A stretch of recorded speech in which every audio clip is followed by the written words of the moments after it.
Hi everyone, I'm Roxanne from CamCycle.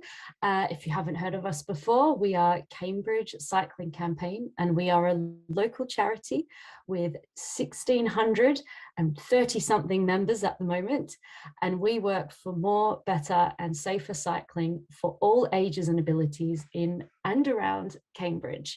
So as I mentioned, we're a membership charity, and it's our members that really do the magic work of CamCycle through responding to planning applications, consultations, organizing events, publishing our magazine, and liaising with the many, many stakeholders involved in our transport system.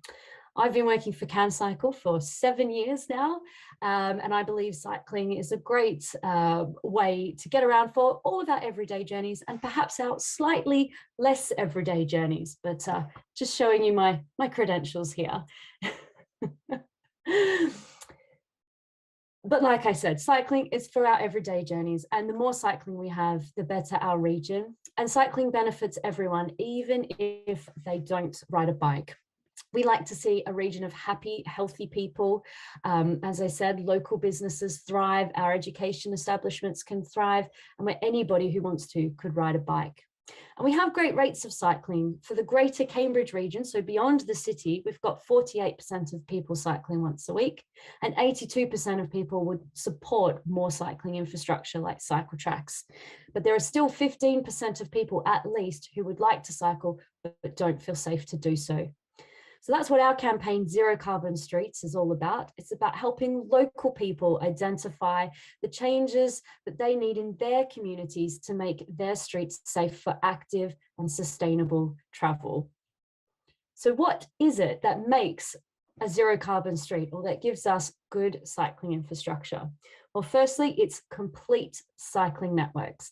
A cycle journey is only as good as its weakest link. So there's no point having patches of cycling infrastructure. It has to be connected up so that someone feels safe enough for the whole journey. Because if there's one spot you don't feel good in, you're not going to do the whole ride. And I think we all know those spots that we're a bit scared of. So we can achieve that through nice, segregated, protected cycle lanes. So that means separate from cars, protected from cars by space and from people walking. But we can also look to our quieter back streets and reduce traffic in certain areas with simple things like bollards. And this creates a modal filter, good for people cycling and walking, but let's keep the cars to the roads where they should be. The other thing we really need are safe junctions. And these are the really tricky parts. They're hard to design, they're hard to implement. But if you don't have the safe infrastructure, they're very difficult to cycle through. And we've seen some great innovation in Cambridge, like the first for the country, the Dutch roundabout, or Dutch style roundabout.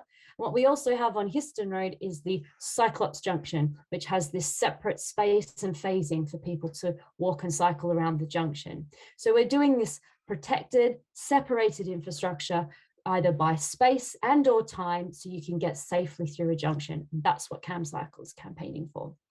What we also need is inclusive infrastructure. This isn't about, the mammals. This is for everybody. We want to see children, people who maybe have mobility challenges, who might want to use a recumbent or a hand cycle, infrastructure that works for them. So it's got to be flat, smooth, and we've got to get rid of those pesky barriers. If you can't get a buggy or a wheelchair or a cargo bike through, it's just not an inclusive cycle route. And that also means getting rid of things like cars parked on the pavement, parked in the cycle lane, making sure we've got those dropped curbs, etc., in the right places. And CamCycle has been going on about this for a long time, but the landscape has changed substantially over the last few years, with the government, the Department for Transport, bringing out some really bold moves. We've got this new vision gear change for cycling and walking, and it's supported by Cycling Infrastructure Design Guidance, Local Transport Note 1/20. And I know this is a local talk we're doing here, but this is changing everything, and this is what we need to be keeping our eye on. The government is now saying, this is what we want to see locally, and we can be connecting up. And this is our moment. This is our time to really start pushing this case forward. So not only do we have this wonderful vision, but we've got standards. Hooray. So every project for transport should now be a cycling and walking project integrated with it. And we should be having these wonderful standards like separate infrastructure, direct routes. Let's not have these situations where cyclists are suspected to just get off their bike.